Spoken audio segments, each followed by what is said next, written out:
Des chiffres choquent sur la proportion de civils tués dans la bande de Gaza. Ils représenteraient 83% des victimes.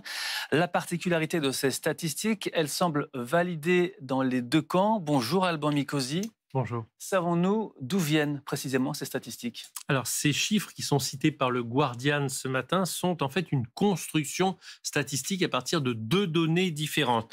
À partir de documents internes de l'armée israélienne et à partir de l'autre côté du bilan global des victimes donné par le ministère de la Santé du Hamas très régulièrement.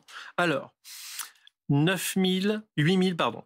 900 combattants du Hamas auraient été tués depuis le premier jour de l'intervention israélienne à Gaza, c'est-à-dire en octobre 2023, et jusqu'au 14 mai dernier, jour où s'arrête cette étude. 8 900. À ce moment-là, les autorités de Gaza, elles déclaraient 52 928 décès. Un calcul statistique tout simple établit donc à 83% le nombre de victimes civiles, si on considère ces deux données comme certaines.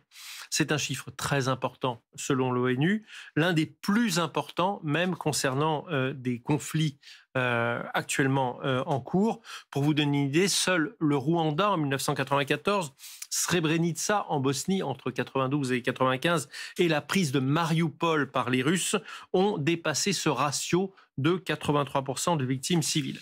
Alors on peut dire deux mots là-dessus, sur les bombardements de victimes civiles. Alors il y a deux principales raisons pour lesquelles ils sont touchés, les civils. C'est soit en raison de leur proximité avec des objectifs militaires, vous savez, en ce moment on parle de victimes collatérales, soit directement ciblées comme un petit peu un objectif politique. C'est une politique de la terreur, c'est par exemple celle qu'avaient pratiquée les Russes à Marioupol. Rappelons pour terminer que la Convention de Genève depuis 1949 interdit le bombardement des civils, elle les protège théoriquement, ils doivent être épargnés par les puissances qui se livrent à la guerre. Et normalement, il n'y a que d'objectifs militaires qui soient reconnus. Très clairement, cette Convention de Genève n'est plus respectée. Hier soir, des bombardements ont visé plusieurs quartiers de la ville, faisant 48 morts selon la défense civile de Gaza. La France est aujourd'hui la putain d'Israël. Nous sommes une colonie israélienne.